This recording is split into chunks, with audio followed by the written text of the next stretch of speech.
When you think of Genghis Khan, you probably picture hordes of horsemen, conquest, and a truly staggering body count. All correct.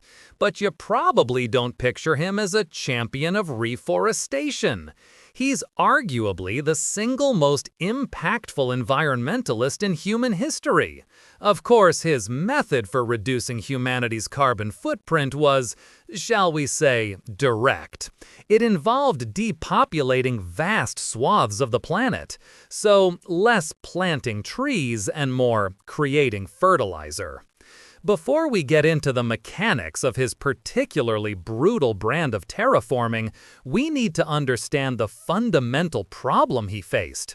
His entire society was mobile, a nation on horseback that lived off the grasslands, and they kept running into these stubborn, stationary things called cities and farms. For the Khan, this was not just an obstacle, it was an ideological offense. The great sedentary empires of Persia, China, and the Khwarezmian Sultanate were built on agriculture. They had intricate irrigation, granaries, and massive populations packed inside formidable walls. To a steppe nomad, this is just inefficient. Why wait for grain to grow when you can just raid the people who did? The Mongols weren't just conquerors, they were efficiency experts. And they realized breaking down a city's walls wasn't enough. The city would just rebuild. The fields would be replanted. The problem wasn't the wall, it was the water, the soil, the very foundation of sedentary life. To truly solve the problem, you had to make the land itself incapable of supporting a city. You had to erase the equation entirely. This wasn't just warfare, it was ecological re-engineering with swords. Take the Khwarezmian capital of Gurgenj, modern-day Urgench, a jewel of the Silk Road. In 1221, after a particularly stubborn defense, the Mongols took the city. A simple massacre would have been standard operating procedure, but Genghis Khan's sons, Jochi and Chagatai, were apparently in a creative mood. They decided the city's very existence was offensive. So they enslaved the survivors and forced them to build a dam on the Amu Darya River. Once the dam was complete, they broke it, diverting the entire river directly into the city. They didn't just sack Gorganj, they pressure washed it off the face of the earth, turning a metropolis into a muddy swamp. The ruins were so completely obliterated that when the famous traveler Ibn Battuta passed by a century later, he could barely find the place. That's commitment. If flooding was the blockbuster option, their work in Persia was a more subtle, long-form horror movie. Persian civilization in arid regions depended on a brilliant invention called the kanet. These were gently sloping underground tunnels that tapped into water tables and carried water for miles to cities and farms. A subterranean lifeline. Some had been operating for over 1,000 years. The Mongols didn't just block them, they systematically destroyed them, collapsing the vertical access shafts and polluting the sources. This was a masterclass in long-term devastation. You're not just killing the people who live there now, you're killing their great-grandchildren's ability to live there. Many regions in modern-day Iran and Afghanistan have never fully recovered. The desert reclaimed what the Khanats had held back for centuries. It was a strategic decision to transform a garden into a desert simply to remove it as a future threat. Now for the truly absurd part. This campaign of destruction was so effective, so galaxy-brained in its lethality, that it actually cooled the planet. Research from the Carnegie Institution's Department of Global Ecology suggests the Mongol conquests led to the removal of 700 million tons of carbon from the atmosphere. How? Simple. By eliminating roughly 40 million people, vast areas of cultivated farmland were abandoned. Trees and forests grew back, absorbing CO2 on a scale that no international climate accord has ever managed. It's the ultimate dark comedy.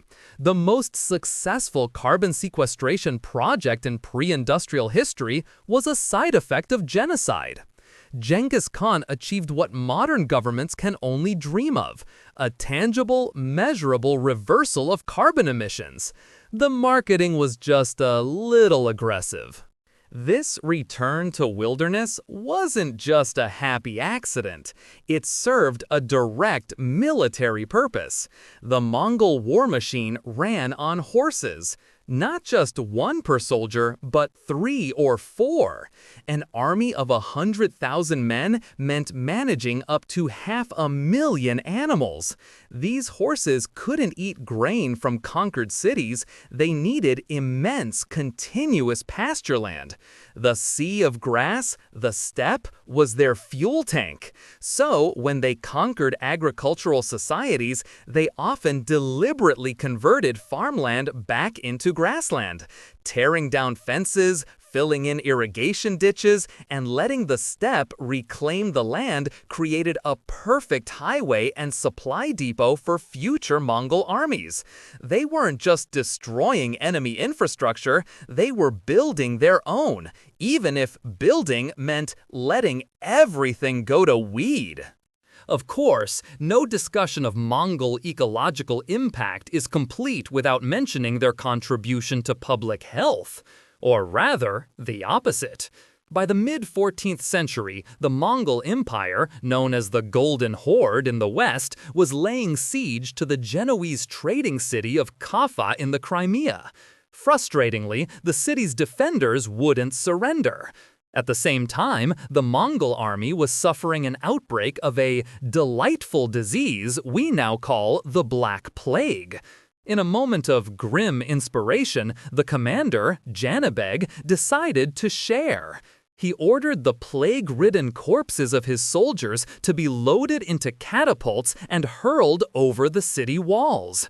The Genoese traders who eventually escaped Kaffa by boat didn't just bring back silks and spices to Europe, they brought the plague, kicking off one of the largest pandemics in human history. An unintentional but horrifyingly effective act of continent-spanning biological and ecological warfare. The effects of these strategies weren't temporary, they were foundational. The destruction of the irrigation systems in Mesopotamia and Persia fundamentally shifted the balance of power in the world. The Islamic Golden Age, which had been centered in cities like Baghdad and Samarkand, was brutally extinguished. Baghdad's libraries were destroyed, its canals filled with rubble, its scholars killed. The intellectual and agricultural heartland of the world was turned into a backwater for centuries. This wasn't just a regime change, it was a civilizational reset button pressed with extreme prejudice. The Mongols demonstrated that the most effective way to defeat an enemy is to destroy their environment, to salt the earth so thoroughly that their culture can never grow back. The empty spaces on the map they created are a testament to how terrifyingly well they understood that. So, Genghis Khan and his descendants changed the world's climate, redrew its ecological map, and pioneered new forms of warfare that went beyond the battlefield and into the very soil.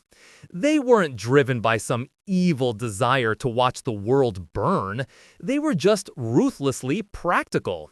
They saw a world built on farming and cities as a threat to their way of life, and they used the most permanent tools available to eliminate that threat. It's a chilling reminder that sometimes the most profound changes to our world don't come from thoughtful planning or benevolent intentions. They come from someone looking at a problem, like a walled city full of farmers, and devising the most straightforward, if horrifying, solution imaginable. The ultimate pragmatists. If you enjoyed this video, please like, comment, and subscribe to our channel for more historical insights. Thanks for watching, nerds!